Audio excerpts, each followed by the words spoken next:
always been afraid of being attacked on the street at night.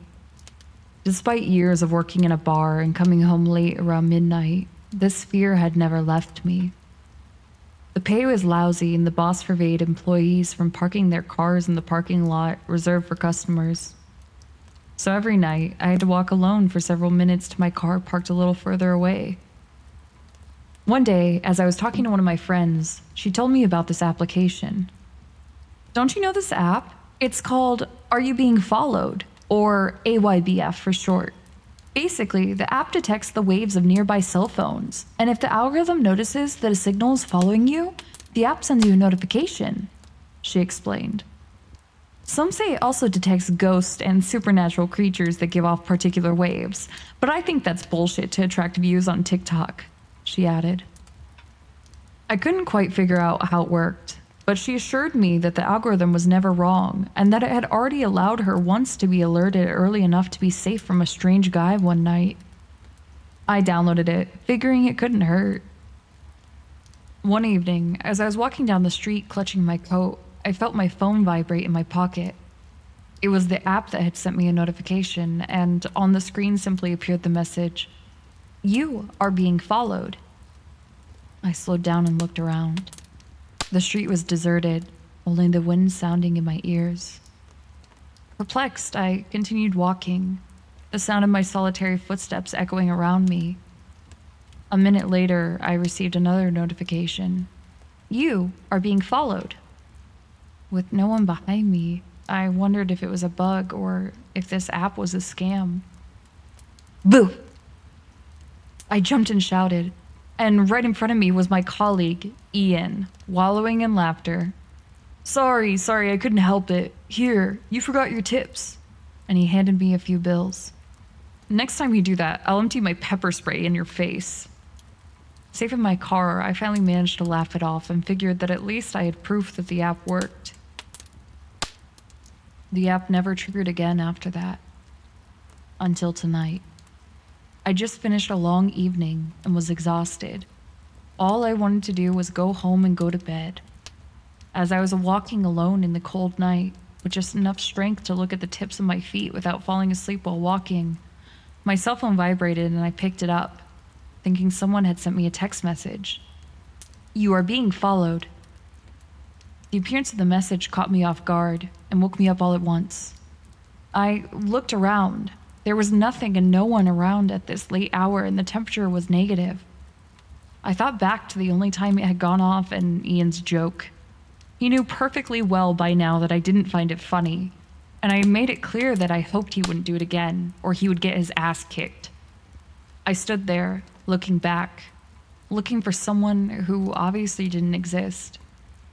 Still suspicious, I resumed my walk, keeping my phone in my hand. After a minute, it vibrated again. "You are being followed." I looked around again, but there was nothing. I started to panic. I was alone in the middle of the night, and I was beginning to think something was very wrong. A paper cup was pushed by the wind, and the noise startled me. "Is there anyone there?" I felt compelled to say aloud. Obviously, no one answered. "If there's anyone, I'm warning you, I'm armed." I lied, trying to be as convincing as possible. When nothing happened, I started to turn around to resume my walk. And at the last moment, out of the corner of my eye, even as I turned my head, I swore I saw something moving in the shadow of the corner of the alley.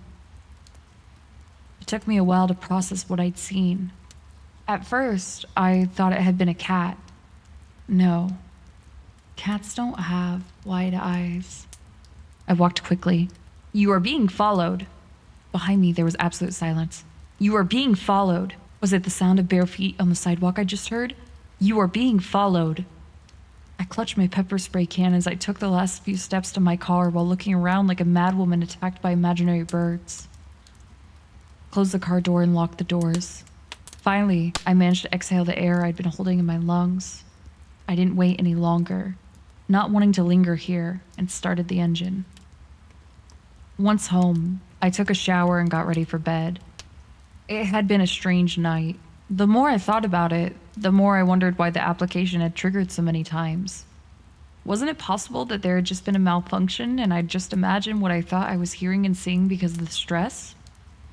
After a while, I came to the conclusion that the app was bugged and that my overactive imagination combined with my natural fear of being attacked had done the rest.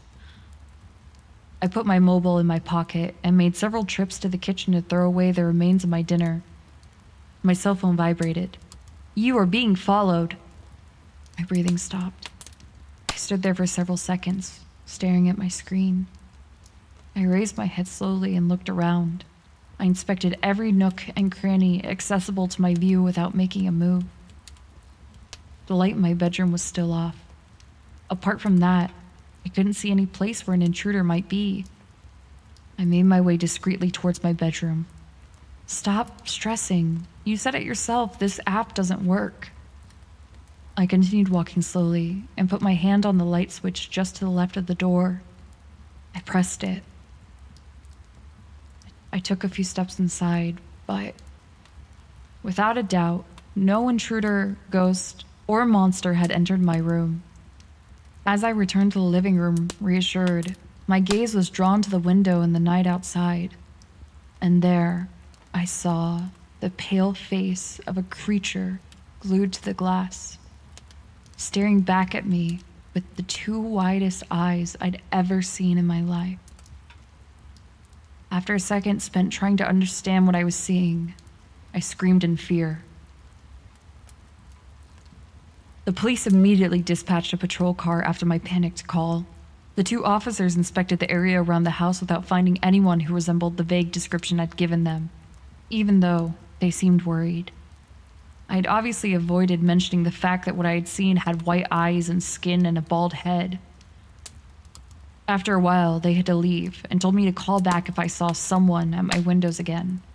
I closed all my shutters and spent the night awake, a knife resting on the living room table. When day broke, I finally got the courage to leave my house.